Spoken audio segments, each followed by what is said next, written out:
Bien, según su naturaleza, otra clasificación, naturaleza, tenemos los bienes de capital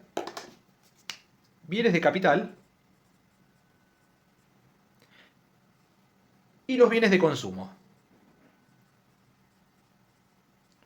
Los bienes de capital no atienden directamente las necesidades humanas.